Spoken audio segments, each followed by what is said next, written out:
अस्सलामुअलैकुम dear students. बच्चों, आज आपके साइंस का आखिरी क्लास है। अब तक हमने जितने भी इसबाक पढ़ लिए उनमें से मैंने एक टेस्ट आपके लिए तैयार किया हुआ है। जैसे ही स्कूल खुल जाएंगे पहले ही हफ्ते में इसी क्वेश्चन में इन्हीं क्वेश्चंस और एमसीक्यूज़ में आपका टेस्ट होगा। सो आपने इन्हें गौर से सुनना है।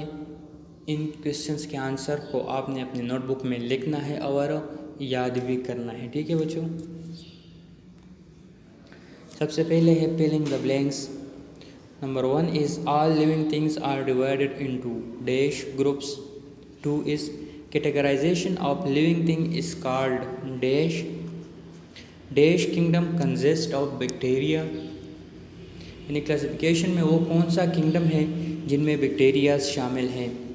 Bacteria are dash celled. ठीक है, बैक्टीरिया जो है वो कितने सेल से मिलकर बना है। यानी बैक्टीरिया को हम क्या नाम देते हैं on the basis of cell division. ठीक है। A dash is used to see micro organisms. The dash kingdom have both plant and animal like characteristics. Mushrooms are in dash. Mushroom वो कौन से किंगडम में आते हैं। Non flowering plants produce dash instead of seeds. Non flowering plants produce dash instead of seeds. Number 9 is the kingdom Animalia is further divided into dash groups। जो animals है वो further कितने ग्रुप्स में divided है। Viruses are dash to naked eyes. Virus is a Latin word meaning dash. Dash help to keep the balance of nitrogen in the atmosphere. 13 is when disease causing microorganisms attack the human body they cause dash and dash। Using boiled and filtered water can help you to save from dash। ठीक है, यानी filtered water इस्तेमाल करने से हम dash से बच सकते हैं। Vertebrate that live a double life are called dash। 16 is a dash has compound eyes, a pair of antennae and 6 joint legs।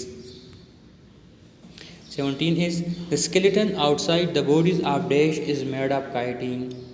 The skeleton outside the bodies of dash is made of chitin। वो कौन से animals हैं, उन्हें हम क्या नाम देते हैं जिनकी जो स्केलेटन है वो काइटिन से बनी होती है। ठीक है। On the basis of seed structure, flowering plants are divided into dash groups।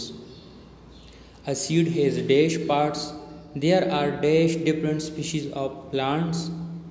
A clean and pure environment is vital for the survival of dash।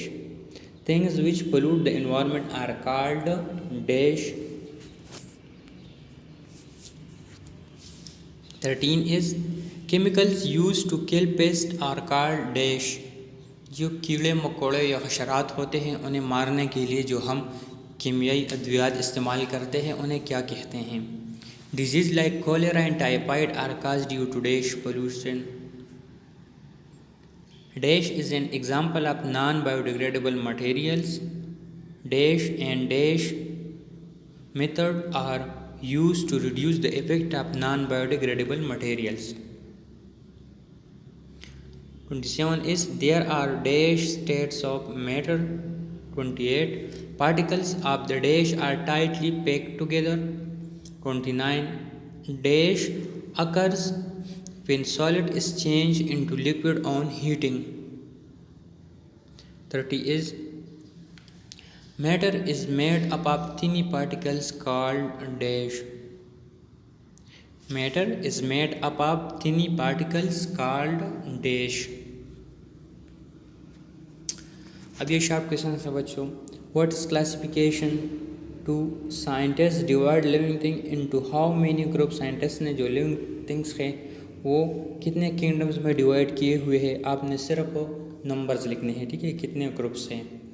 What are flowering plants. Define micro organisms in how many ways micro organism can enter the human body. आपने सिर्फ इन veg के नाम लिखने हैं यहाँ पर, ठीक है। In how many ways micro organism can enter the human body. Define infection. Write 2 possible ways to avoid infection. यानी इन्फेक्शन से बचने के लिए आपने सिर्फ 2 तरीके, सिर्फ और सिर्फ उनके नाम आपने लिखने हैं, ठीक है। Name a disease caused by bacteria. Name a disease caused by bacteria. आपने उस एक डिजीज़ का नाम लिखना है जो कि बैक्टीरिया की वजह से काज होती हो। What are cool blooded animals. Cool blooded animals की डिफिनीशन आपने लिखनी है बच्चों। और question number 10 is into how many groups invertebrate are divided। invertebrates further कितने ग्रुप्स में डिवाइडेड हैं। Question 11 is how birds are different from other vertebrates। birds ये दूसरे vertebrates से किस तरह मुख्तलिफ हैं। Question 12 is what is germination। 13 write seed parts। seed के जो parts हैं उनके नाम आपने लिखने हैं। Question 14 is what is pollution। 13 what is environment। 14 what are biodegradable materials। Question 15 is what is matter। Question 16 define freezing। 17 is what is evaporation। Question number 18 is how many states of matter exist naturally। Question 19 define snow। And question number 20 is what is pores। ठीक है, pores किसे कहते हैं। उसके बाद पर बच्चों long questions हैं। Question number 1 is what is the need and importance of classification. What is the need and importance of classification. यानी क्लासिफिकेशन के लिए कौन अशिया ये ज़रूरी है और इनकी अहमियत क्या है। What are some possible ways to avoid infection. Infection को अवॉइड करने के लिए, ठीक, इन्फेक्शन से बचने के लिए जो कि पॉसिबल वेज है आपने उसके नाम भी लिखने हैं, जबकि मेथड भी लिखना है इसके नीचे कि किस तरह हम इस तरीके को इस्तेमाल करके इससे बचा जा सकता है, ठीक है। फॉर एग्ज़ाम्पल वॉशिंग हैंड्स, इस तरीके से हम बच सकते हैं इन्फेक्शन से। सो किस तरह मील से पहले, ठीक है, खाना खाने से पहले, खाना खाने के बाद हाथ हमें धोना चाहिए। Question number 13 is why are some micro organism are important to living things. Micro organisms क्यों लिविंग थिंग्स के लिए इम्पोर्टेंट हैं। अगरचे बाज़ माइक्रो ऑर्गेनिज़म्स ये इंतहाई हार्मफुल है लिविंग ऑर्गेनिज़म के लिए, लेकिन बाज़ माइक्रो ऑर्गेनिज़म्स ऐसे हैं जो कि लिविंग थिंग्स के लिए इंतहाई मुफीद हैं। क्यों और किस तरह। Question 4 is describe them insects and mammals. Insects और मैमल्स के जो कैरेक्टरिस्टिक्स है इनकी आपने वो लिखनी है। Question 5 is what is land pollution. Question 6 how does deforestation effect environment. यानी जंगलात के कटाव का माहौल पर क्या असर होते हैं। Question number 7 is why is it important to follow the 4 R's। जो 4 R स्ट्रेटजी है, ठीक है, हमारे लिए ये क्यों ज़रूरी है कि हम उसे फॉलो करें, उसे प्रैक्टिस करें। Question number 8 is how does matter change it's state. State an example from your daily life. Matter किस तरह अपना जो स्टेट है उसे चेंज करती हैं, आपने एक एग्ज़ाम्पल देनी है इसका। Question number 9 is what happen when a substance is heated. जब हम एक सब्सटेंस को हीट करते हैं, ठीक है, तो उसके साथ क्या होता है। And question 10 is what is the purpose of water cycle. Water cycle का मकसद क्या है या वाटर साइकिल क्यों होती है, ठीक है। जो आबी चक्कर है उनका मकसद, इसका मकसद ये क्या है। जो ये क्वेश्चंस आपने याद करने हैं, ठीक है, इसे लिखना भी है। जब आप स्कूल में आ जाएंगे, जब स्कूल खुल जाएंगे तो इन्हीं क्वेश्चंस में, इन MCQs में आपका टेस्ट होगा, ठीक है। Thank you and वस्सलाम।